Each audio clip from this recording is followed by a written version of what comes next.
Right, so what the hell's assessment? Well, I went back to some of the classic definitions of it. Beginning in 2000, Huber and Fried constantly referenced, brace yourselves. Susky tried to build on Huber and Fried a little bit. Assessment is the ongoing process of establishing clear, measurable, expected outcomes of student learning, ensuring that students have sufficient opportunities to achieve those outcomes, and systematically gathering, analyzing. There's a lot of systematically and ongoing in this. I like that. Interpreting evidence to determine how well student learning matches our expectations, using results of information to understand and improve student learning. So, Walford, 210, also a very classic text. Assessment, clear and simple. Getting closer. Assessment is the systematic collection of information about student learning using the time, knowledge, expertise, and resources available in order to inform decisions that affect student learning. We're getting there. She's trying to please everybody at once. It's a little saturated, but we're getting there. Ludwig Wittgenstein, in a completely different venue, came up with a great phrase. Anything at all that can be said clearly. The Eberly Center at Carnegie Mellon followed Wittgenstein. And they came up with a definition that I think is a little more earthbound, and I think a little more straightforward for our uses. Assessment is simply the process of collecting information about student learning and performance to improve education. I think this gets to the heart of the matter. We're trying to collect information on student learning and student performance with the goal of trying to improve our educational enterprise. That's what we're trying to do. Is that a lot more earthbound? Doesn't that sound a lot less threatening? It sounds a lot less time-consuming. I don't have the systematic, I don't have the gather, I don't have the evidence, I don't have the time, the resources, all of those other things. Those are outgrowths of this practice. This is the heart of the matter for what you're doing when you're doing assessment. And this sounds a lot more like what we do when we're doing our regular work as faculty anyway, doesn't it? It doesn't sound so alien at this point. It doesn't sound so accreditation-y. We're gathering information. We're trying to improve this. We're going to build on that, I think. It's something we can build on. So, all right. Here's a definition. Now let's talk about how it works, how it functions. Step one, in terms of how assessment works. The question we want to ask is, what do we want our students to know and be able to do? We hear this all the time, but this is a really straightforward and important question. In any given unit or book that you're looking at, or course that you have, or program that you're running, or experience that you're providing for your students, asking yourself the question at the start, what is it that we want them to know and be able to do, falls into the very classic instructional design model of reverse engineering instruction, beginning with the end in mind, or Dewey would say an end in view. Assessment works by beginning with that question. This is where we get that talk of goals, outcomes, objectives. Just set all that nonsense aside. We'll get to that later, what those things are. Ask ourselves the more basic question.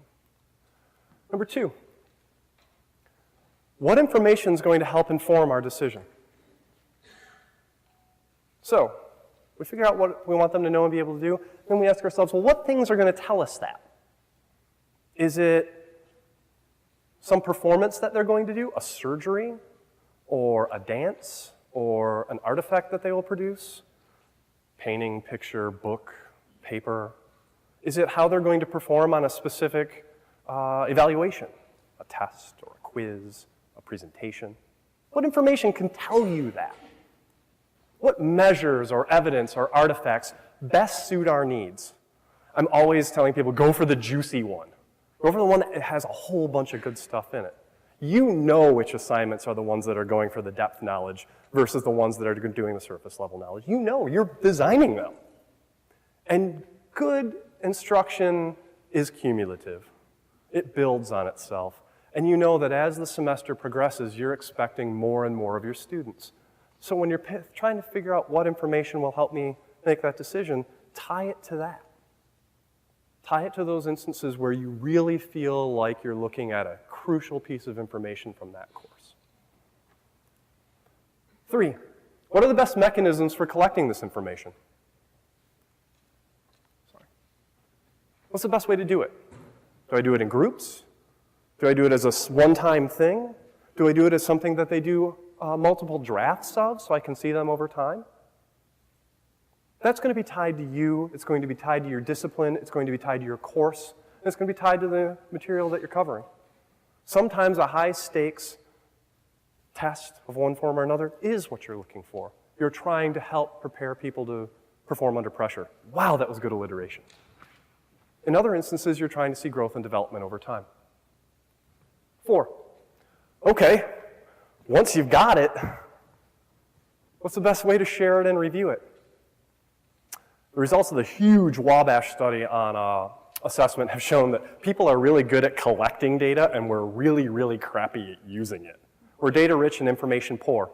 In fact, the institutions that are at the forefront of assessment, award-winning institutions, are collecting all kinds of stuff, and they're doing a really poor job of actually looking at it and following through.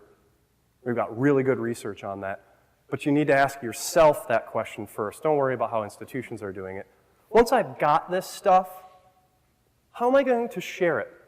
And with whom do I share it? Do I share it with my students as a formative assessment with them and as a diagnostic for the students? Do I give that back to them? Do I share it with my colleagues, or my chair, or my dean?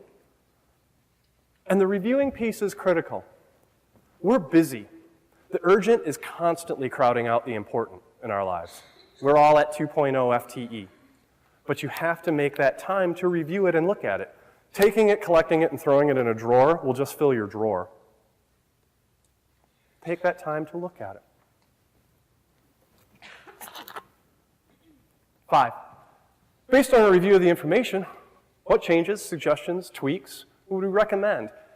Assessment nerds like to call this closing the loop. It's really, what changes do I want to make?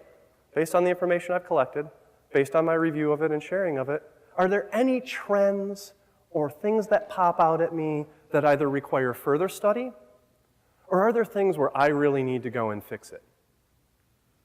Once again, these are all part of ordinary good practice. But we get all freaked out when it gets cloaked in the language of assessment. Walvert always says, and I think that this is a good line, the aim of assessment is action.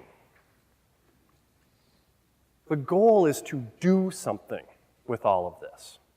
Whether it's making a change to a course, whether it's working more with a specific student or group of students, whether it's to make a change in the curriculum, or whether it's to do a very comprehensive evaluation of the institution's instructional mission as a whole, the aim of this whole process is to do something, not simply to collect something.